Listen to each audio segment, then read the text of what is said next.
Most mixers are missing at least 3 of these moves, and it's why their metal mixes never hit like the pros.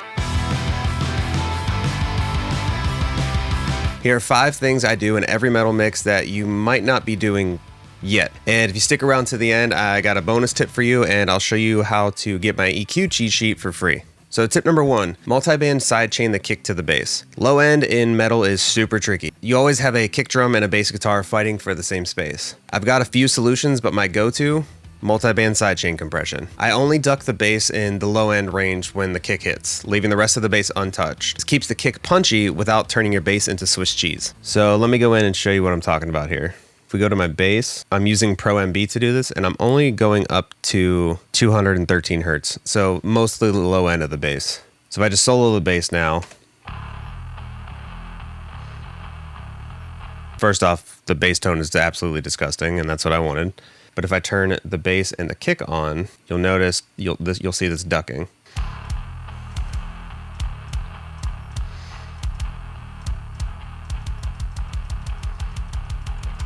Now it's almost inaudible, but what that's doing is every time that kick hits, it's ducking the low end of the bass to make space for the kick. That way when the kick hits, the bass and the kick aren't fighting for those same low end frequencies. And then tip number 2, this is a little bit more common, a parallel crush bus. If you want your drums to feel alive and hit like a freight train, parallel compression is non-negotiable. I basically send a copy of the drum kit to a separate aux and then blend it in just enough to add some density and punch. The transients stay crisp, but you'll get that wall of drums energy. So here's the drum soloed.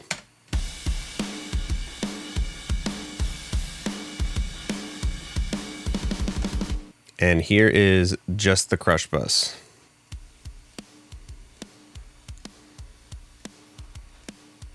So for this, I'm using Supercharger by Native Instruments. It's a ridiculous sound. It's super overcompressed. But if I solo all the drums again,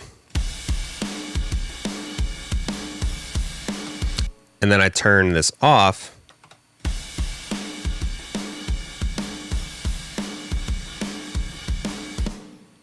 it completely kills the life of my drums. So I'll do it one more time in context here. I'll turn it on halfway through.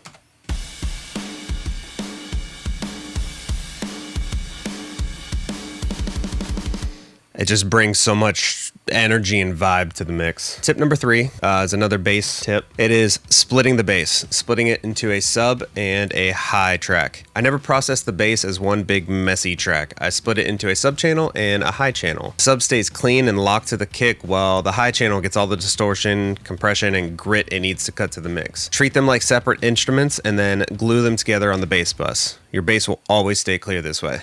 So this bass DI is actually my bass amp tone.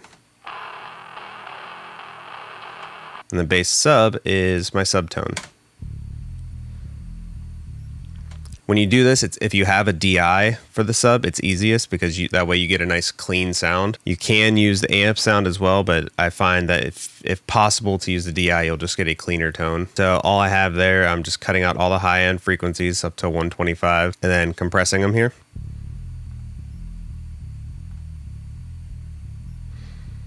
And that's just giving me a nice overall tone. And then I'm just compressing the bass amp a little bit to control it. And then bring it together on the bass bus. You get that nice gritty top end and the nice even low end. So tip number 4 is saturation everywhere. I use a lot of saturation, not for just distortion, but for harmonics and glue. Drums, bass, guitars, vocals, everything benefits from this. It adds perceived loudness, fills out the mid-range, and makes tracks more exciting. Think of it like seasoning food. Once you get that taste, you can't really go back. And again, let me show you what I'm talking about here. We'll start with the kick. Adding saturation with this compressor. Adding saturation with this virtual channel. Adding saturation with this preamp. Snare. This escalator plug-in here. Saturation. Saturation. Tom. Saturation. Rooms. I absolutely, especially mono rooms, if I turn the saturation off,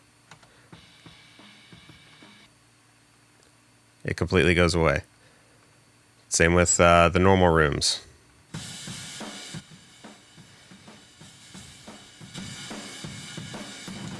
Even on the bass sub, I'm adding a little tiny bit of saturation with this enhance plugin. Very, very subtle, but I'm doing it. My guitars, saturation, it's up to 51%. You solo that. If I turn the saturation down,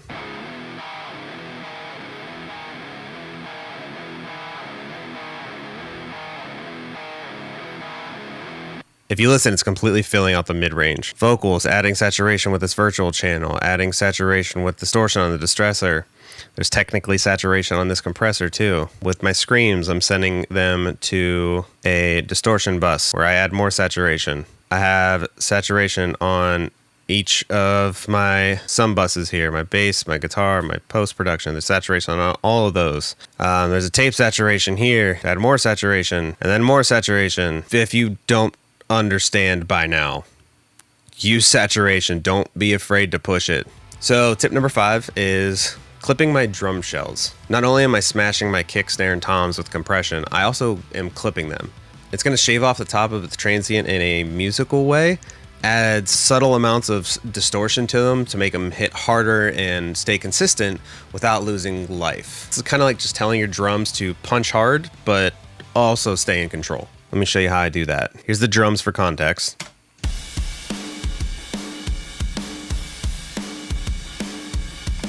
And here is just my shells bus.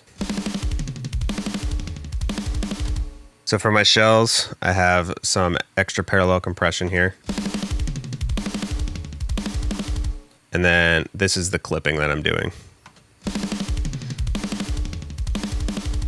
Now the snare is really hitting the clipper, and you can definitely tell the difference with the snare. It's adding way more character to the snare. It's adding some distortion.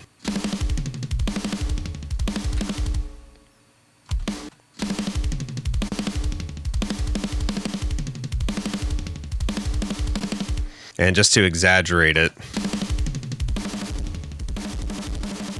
that's what clipping does. My bonus tip is using Soothe on my cymbals and my room tracks. Cymbals and room mics can get super harsh super fast, especially in dense metal mixes. I use Soothe to dynamically tame those piercing frequencies without killing any of the air or the shimmer. It smooths out the harshness so you can push the overheads in rooms louder without making listeners cringe. If I bring up Soothe, if I put it in delta mode, it's going to show me the frequencies it's getting rid of. Now you got to be subtle with this because you could definitely ruin your cymbals, make them super washy.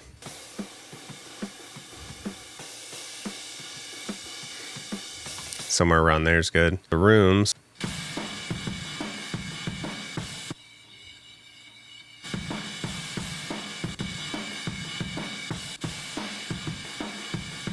I play them together and then turn Soothe off on both of them.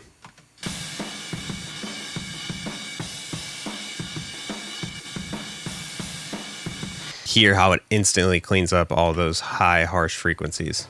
And also one more thing, if you want to get my EQ cheat sheet, it's going to be in the link in the description down below. Just type in your email, it's completely free. Try these in your next mix and tell me your drums and low end just don't come alive. And if you want to go deeper, I break down my entire metal mixing process inside my 14-day mixer course. The link's in the description, and I'll see you guys in the next one.